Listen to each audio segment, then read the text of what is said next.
आते हैं जो भी माइक्रो ऑर्गेनिजम्स जो कि इन्फेक्शंस प्रोड्यूस करने वाले, ठीक है। और डिसइंफेक्टेंट्स और यही प्रोसेस करने के लिए जो भी केमिकल्स लगेंगे that are called disinfectants. So chemicals which can kill vegetative bacteria, fungi, virus or bacterial spores are called as disinfectants. तो अलग अलग डिसइंफेक्टेंट्स की अलग अलग क्वालिटी होती है, तो उस हिसाब से डिसइंफेक्टेंट्स को अलग अलग कैटेगरी में डिवाइड किया गया है। इसके अलावा उनका मोड ऑफ एक्शन क्या होता है? They can coagulate the protein, they can disrupt the cell membrane, resulting in the exposure and damage and loss of content. Removal of sulfitral group essential for the normal functioning of enzymes, and they can compete with the substrate to be act on enzyme. तो इस तरीके से disinfectants की अलग अलग action होता है। इसके अलावा characteristic for the ideal disinfectant, तो उसको कैसा होना चाहिए? It should have a wide spectrum of activity, it should have fast action, it should be able to destroy infectious agent in clean as well as in dirty conditions, it should dissolve easily, it should have high penetration power, it should be non-toxic and non-irritant, it should not stain tissues, it should not have unpleasant odor, it should be easily available, or it should have long self life.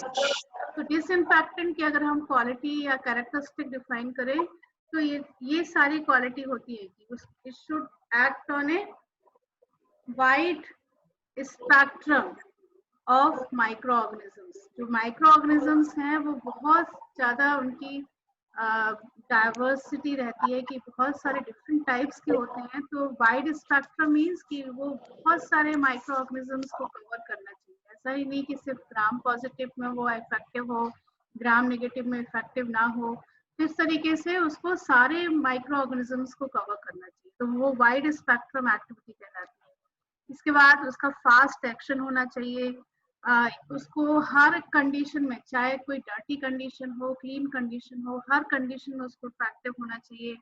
वो easily किसी भी आप water में उसको dissolve करें तो it should dissolve easily, it should have high penetration power, non toxic होना चाहिए, इरिटेंट नहीं होना चाहिए, किसी को भी इरिटेट ना करे वो, नॉन स्टेन, कोई टिश्यूज में अगर आप अपने ऊपर टिश्यूज में या किसी भी टिश्यूज में अप्लाई कर रहे हो तो स्टेनिंग पावर नहीं होना चाहिए कि स्टेन हो जाए टिश्यू।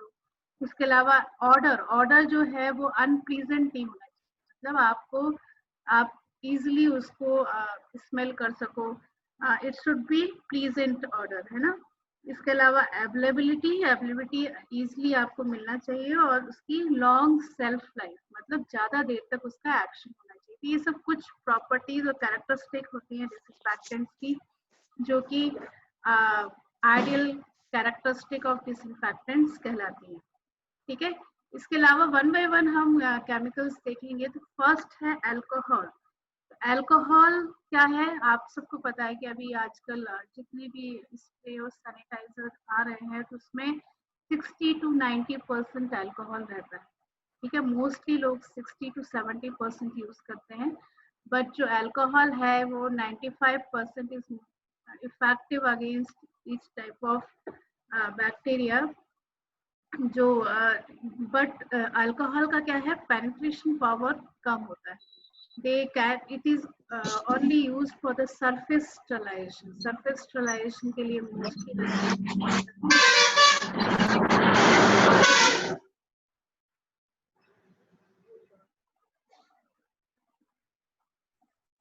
ठीक है। तो अल्कोहल है, इट इज कमिंग मतलब it is of different types like ethyl alcohol, isopropyl alcohol, methyl alcohol, है ना। तो डिफरेंट टाइप्स के अल्कोहल होते हैं, ethyl alcohol, isopropyl alcohol, methyl alcohol. तो आइसोप्रोपाइल अल्कोहल की अगर बात करें तो it is used for the disinfection of clinical thermometer. Methyl alcohol is effective against the fungal spores, treating cabinets and incubators, or methyl alcohol, but it is highly toxic and inflammable. Inflammable means it is highly flammable, मतलब अगर आप किसी fire के पास अगर methyl alcohol को रखोगे तो वो जल्दी से फायर आग पकड़ लेता है। इस तरीके से इट इज इनफ्लेमेबल। और इस तरीके से डिफरेंट फॉर्म्स ऑफ अल्कोहल हम यूज करते हैं फॉर द डिसइंफेक्शन पर्पस। ठीक है। इसके अलावा इंजेक्शंस हम जब भी एडमिनिस्ट्रेट करते हैं स्किन में, तो स्किन को पहले हमको डिसइंफेक्टेंट करना पड़ता है या एंटी, तो उस केस में जो आपका यूज होता है that is isopropyl alcohol. Isopropyl alcohol से हम स्किन को रब करते हैं जिस जब before administrating injections into the skin. ठीक है। इसके अलावा एल्डिहाइड्स होते हैं। एल्डिहाइड्स जो है एज ए डिसइंफेक्टेंट्स यूज होते हैं। तो मोस्टली 2 एल्डिहाइड्स यूज होते हैं, एक होता है फॉर्मल्डिहाइड और दूसरा होता है ग्लूटाल्डिहाइड। तो फॉर्मल्डिहाइड जो है वो काफी इफेक्टिव होता है। इफेक्टिव होने के कारण इसमें बैक्टीरियोसाइडल, स्पोरिसाइडल और वायरोसाइडल इफेक्ट होता है। और ये it is used to preserve anatomical specimens. जो भी आपको जितने भी स्पेसिमेंस दिखते हैं, जैसे आपको लैब्स में ग्लास के अंदर जितने भी आपको स्पेसिमेंस आप देख सकते हो, विजुलाइज कर सकते हो कि कैसा टिश्यू होता है, कैसा कोई पर्टिकुलर स्पीसीज होती है, या फिर आपने डिफरेंट सेल्स को देखा होगा किसी स्लाइड्स के अंदर जो परमानेंट स्लाइड्स बनाते हैं। ये सब स्लाइड्स में फॉर्मल्डिहाइड का यूज होता है। ठीक है। It is a very much fixing agent, मतलब it is used as a fixing agent for fixing of tissues to the slides और फॉर द स्पेसिमेन पर्पस। तो इस तरीके से it can destroy anthrax microorganisms also, and sometimes it can be effective on spores on hairs and wools। तो इस तरीके से formaldehyde use होता है। इसके अलावा मोस्टली जो इफेक्टिव जो कंसंट्रेशन है that is 10% solution of formalin. Formaldehyde से ही फॉर्मलिन बनता है, जिसमें हम फॉर्मल्डिहाइड गैस को मिथनॉल के साथ मिलाते हैं तो इट बिकम्स फॉर्मलिन। तो उसका 10% हम लेके वाटर में मिला के और यूज करते हैं for the killing of bacterial cultures and suspensions, है ना, different contaminating surfaces, metal instruments, और इसके अलावा टिश्यूज को प्रिजर्व करने के लिए। तो इन सारी जगह हम फॉर्मलिन का यूज करते हैं। फॉर्मलिन फॉर्मल्डिहाइड से ही बनता है और इस तरीके से हम फॉर्मल्डिहाइड यूज करते हैं। दूसरा होता है ग्लूटाल्डिहाइड। तो ग्लूटाल्डिहाइड फॉर्मल्डिहाइड के कंपैरिजन में थोड़ा सा लेस टॉक्सिक है, और but it is more effective than formaldehyde. Glutaraldehyde ज्यादा यूज होता है and it can be effective for the tubercular bacilli type of microorganisms, fungi, viruses. It is less toxic and irritant to the eyes and skins, or it can be used to treat anesthetic rubbers, face masks, plastic endotracheal tubes, metal instruments, polythene tubings। तो इन सारी जगह हम ग्लूटाल्डिहाइड का use करते हैं। इसका एक market में जो फॉर्मुलेशन आता है that is Glydex, that is glutaraldehyde in 2% buffered solution. तो ग्लाइडेक्स के फॉर्म में ये ग्लूटाल्डिहाइड मार्केट में अवेलेबल रहता है, जो कि यूज होता है for different plastic endotracheal tubes, है ना, थर्मोमीटर्स, ब्रोंचोस्कोप्स, और इन सारी जगह ग्लूटाल्डिहाइड यूज होता है। इसके अलावा आती है डाइज। डाइज जो होती हैं, there are 2 groups of dyes. First है एनिलीन और दूसरा है एक्रिलिन।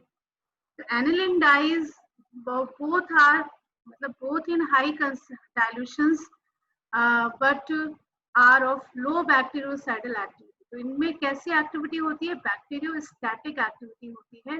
अगर आप हाई डाइल्यूशंस में यूज करोगे तो ये बैक्टीरियोस्टैटिक इफेक्ट देती है, पर लो बैक्टीरियोसाइडल एक्टिविटी भी होती है। कुछ हद तक ये बैक्टीरियोसाइडल एक्टिविटी भी शो करती है।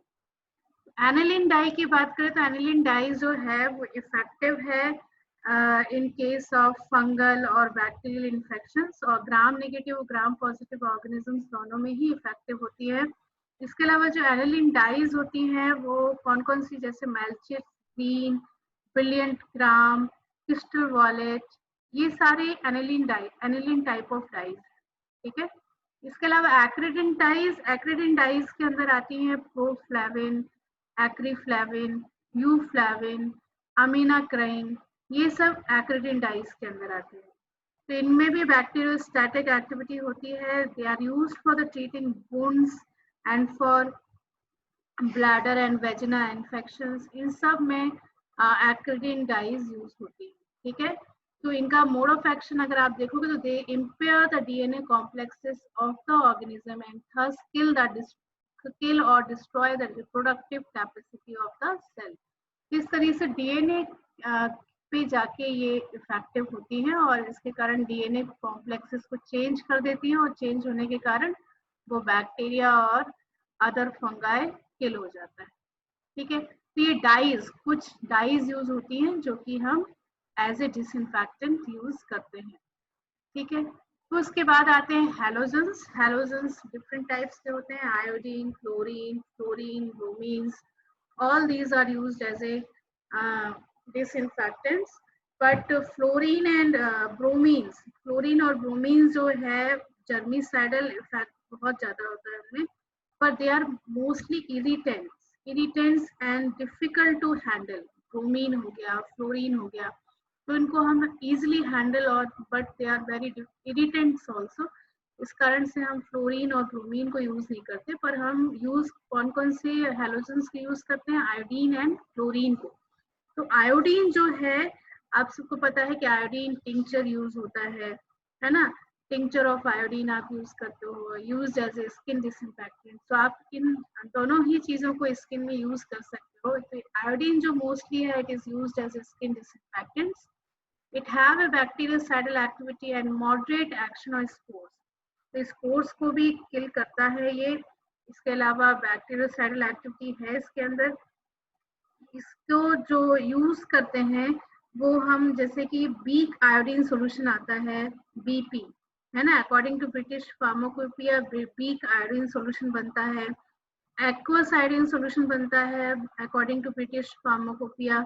इस तरीके से ये जो एजेंट्स हैं, ये क्या होते हैं, इनमें स्टेनिंग प्रॉपर्टी होती है। तो इसको नॉन स्टेनिंग बनाने के लिए हम जो आयोडीन है उसको अगर हम पॉलीविनाइल पायरोलिडोन में कन्वर्ट कर दें, ठीक है, तो उसके कारण क्या होता है कि ये आयोडोफोर्स बन जाते हैं, है ना। आयोडीन जब भी रिएक्ट करता है पॉलीविनाइल पायरोलिडोन से, ये आयोडोफोर बनाता है। आयोडोफोर जो है वो नॉन स्टेनिंग एजेंट है, नॉन इरिटेटिंग एजेंट है और थोड़ा सा उसमें ऑर्डरलेस भी है।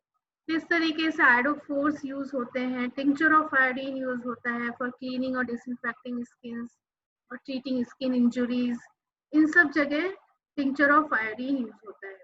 एक्चुअली जो आयोडीन की जो प्रॉपर्टी है वो क्या करती है कि वो इट एक्ट बाय हेलोजेनेटिंग, मतलब ये प्रोटीन के अंदर जो टायरोसिन मॉलिक्यूल होता है उसके साथ ये कॉम्प्लेक्स बनाता है। तो कॉम्प्लेक्स बनाने के कारण प्रोटीन मॉलिक्यूल्स जो है वो क्या होता है, माइक्रो ऑर्गेनिजम्स का डिस्टर्ब हो जाता है और वो धीरे धीरे वो किलिंग करवा देता है माइक्रो ऑर्गेनिजम्स। तो इस तरीके से आयोडीन जो है it is used as a skin disinfectant. फिर आता है क्लोरीन। क्लोरीन जो है it is organic, inorganic form और गैसियस फॉर्म में मोस्टली अवेलेबल होता है। इसके अलावा it is used in municipal water to clean municipal water at very low concentration। इसका जो कंसंट्रेशन होता है कहीं पे भी वो 0.2 to 1 ppm तक होता है। इसके अलावा इसका जो मोड ऑफ एक्शन है, ये क्या करता है कि वाटर के साथ ये क्लोरीन प्लस वाटर मिलके हाइपोक्लोरस एसिड बनाते हैं। क्लोरीन प्लस वाटर मिलके हाइपोक्लोरस एसिड बनाते हैं। तो ये हाइपोक्लोरस एसिड जो है it is toxic and it can react with the microorganisms to change the structure of cell membrane. इसके कारण ये जो हाइपोक्लोरस एसिड है ये टॉक्सिक होता है माइक्रो ऑर्गेनिजम्स के लिए। तो इस तरीके से it is used to treat the water supplies, swimming pools, food and dairy industries. Along with hypochlorites are bactericidal and also act on virus. तो इस तरीके से हाइपोक्लोराइड्स, क्लोरामाइड्स, ये सारे जितने भी फॉर्म्स हैं क्लोरीन्स के, they are active against gram positive and gram negative bacteria, virus, fungi and protozoa. इस तरीके से क्लोरीन जो है it is used for sanitising utensils in restaurants, और इसके अलावा laboratory gloves, linen, syringes, reagent bottles, इन सब जगह क्लोरीन यूज होता है। ठीक है, इसके अलावा फिनॉल आते हैं। फिनॉल जो आप सबको पता है कि फिनॉल जो है वो मोस्टली पहले यूज हुआ था बाय द scientist Lord Joseph Lister in 1854.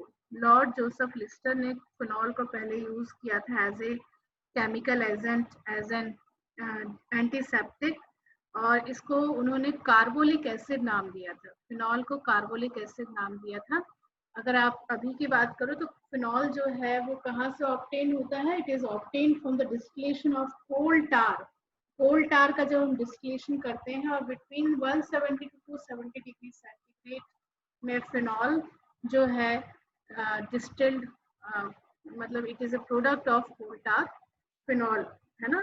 इसके अलावा it can cause cell membrane and cell lysis. Cell membrane damage कर देता है सेल मेम्ब्रेन को, सेल लाइसिस कर देता है। इसके अलावा जो फिनॉल है it in 1% it is used as a bactericidal action. अगर हम फिनॉल को 1% यूज करेंगे तब भी वो it is most effective for giving the bacteriocidal activity. इस तरीके से बट फिनॉल जो है it is readily absorb by the your skin. Skin में वो बहुत इजीली एब्जॉर्ब हो जाता है, जिसके कारण it can leads to a toxic effect on your skin.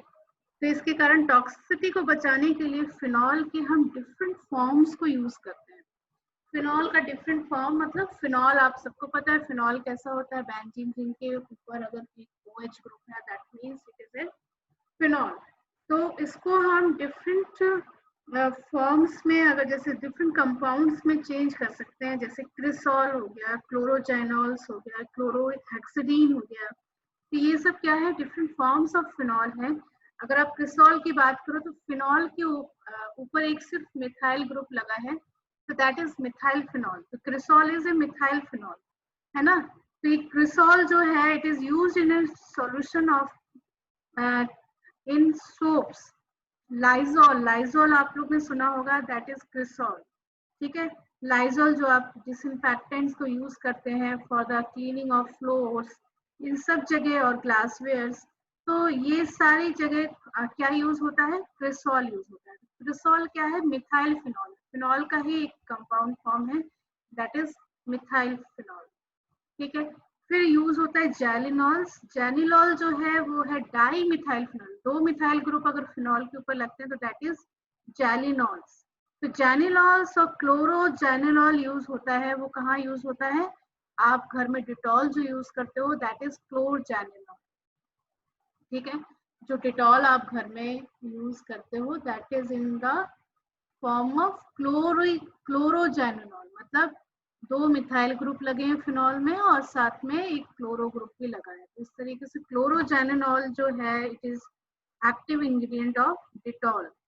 ठीक है, इसके अलावा क्लोरहेक्सिडीन होता है जो कि किस में यूज होता है? आप सेवलॉन जो यूज करते हो वो है chlorhexidine. It is also a form of phenol.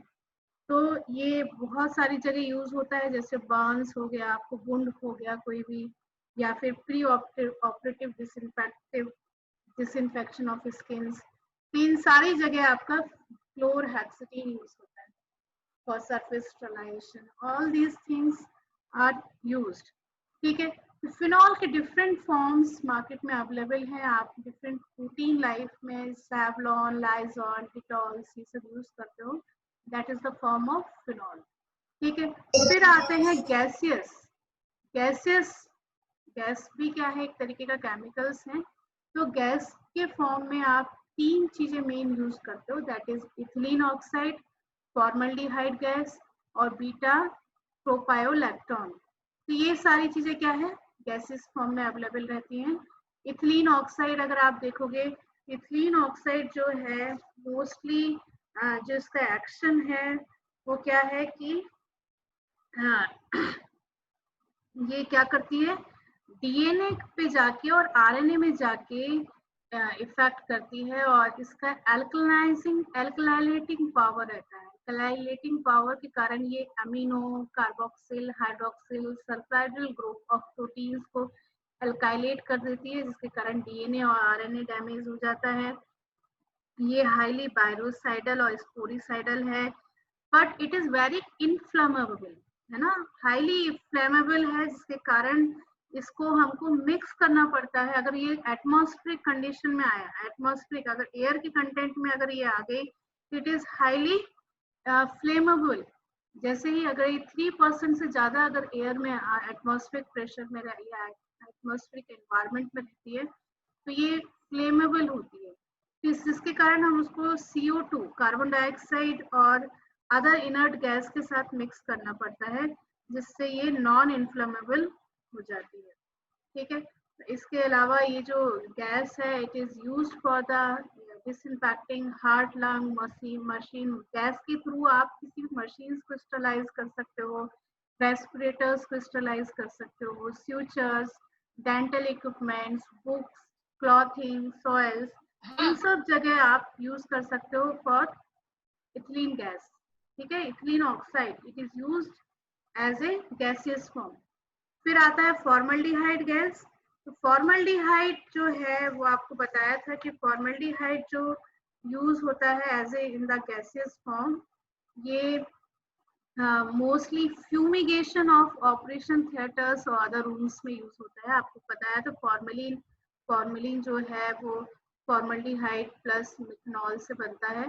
तो ये फॉर्मेलिन को यूज करते हैं हम फॉर डिसइंफेक्शन पर्पस। इसके अलावा फॉर्मल्डिहाइड गैस जो है it is produced by adding 150 gram of KMnO4, है ना, पोटेशियम परमैंगनेट को यूज करते हैं और उसको मिलाते हैं 280 ml ऑफ फॉर्मेलिन के साथ, और उस जो गैस फॉर्म होती है उस गैस को हम 1000 cubic foot of room volume, अगर हम इतना अमाउंट मिलाएंगे 150 gram of KMnO4 to 280 ml of formalin को, अगर हम मिक्सचर को ऐड करते हैं तो क्या होता है कि हम 1000 cubic foot of room volume को स्टरलाइज कर सकते हैं। मतलब उसको फ्यूमिगेट, उसकी जो गैस रिलीज होती है वो पूरे रूम में फैल जाएगी, and after closing the Windows and other outlets, जितने भी वहाँ के ओपन आउटलेट्स हैं उनको हमको क्लोज करना पड़ेगा। क्लोज करने के बाद हमको कोई भी उस रूम में नहीं रहता है, मतलब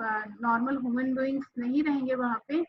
ओनली जो भी चीज आपको स्टरलाइज करनी है वो फ्यूमिगेशन के थ्रू, फ्यूमिगेशन मतलब उसकी जो फ्यूम्स रिलीज होंगी गैस की वो पूरे रूम में फैल जाएंगी, और हमको 48 आवर्स मतलब 2 days तक उस रूम को बंद करके रखना पड़ेगा। And after that we will open it, then it can be effective for many bacterial spores and virus spores. All these things are killed by the formalin gases. तो fumigation purpose में mostly formaldehyde gas use होता है। इसके अलावा lastly आता है beta propyl lactone. Beta propyl lactone जो है it is a mixture of ketone and formaldehyde. इसका जो बॉइलिंग पॉइंट होता है इट इज 163 डिग्री सेंटीग्रेड, और ये काफी इफेक्टिव है। अगर आप इसका इफेक्टिव कंसंट्रेशन देखोगे तो ये जो बीटा प्रोपाइल लैक्टोन जो है it is 25 times more effective than ethylene oxide and 4000 times effective than formaldehyde gas, but it is highly carcinogenic. Carcinogenic के कारण ये कुछ यूज होती नहीं है, but it is capable of killing all the micro organisms and it's very effective against the viruses. तो इस तरीके say that beta propyl lactone जो है it is also used as a disinfecting gas. और for the sterilization purpose it is used as a in the gaseous form. किस तरीके से different chemicals use होते हैं फॉर द डिसइंफेक्शन पर्पस. इसके अलावा और डिसइंफेक्टेंट जैसे बोरिक एसिड है, boric acid used in the concentration 2 to 4%. It is used as an antiseptic for eyes and mucous membranes. इसके अलावा सॉल्ट और हैवी मेटल्स होते हैं जो यूज होते हैं as a disinfectants. Sometimes detergents use होते हैं, डिटर्जेंट्स क्वाटरनी अमोनियम कंपाउंड्स. ये सारी चीजें आपकी यूज होती हैं एज ए डिसइंफेक्टेंट्स. इसके अलावा ओजोन स्टरलाइजेशन भी होता है ना. तो डिफरेंट केमिकल्स यूज होते हैं. हाइड्रोजन पेरोक्साइड यूज होता है ना. सबके अलग अलग एक्शंस हैं और कुछ कंसंट्रेशन में एज ए डिसइंफेक्टेंट यूज होते हैं. तो आपको 1 by 1 सारे पहले डिसइंफेक्टेंट्स की कैरेक्टरिस्टिक लिखना है, फिर उसके बाद 1 by 1 डिसइंफेक्टेंट्स को डिस्क्राइब करना है. ठीक.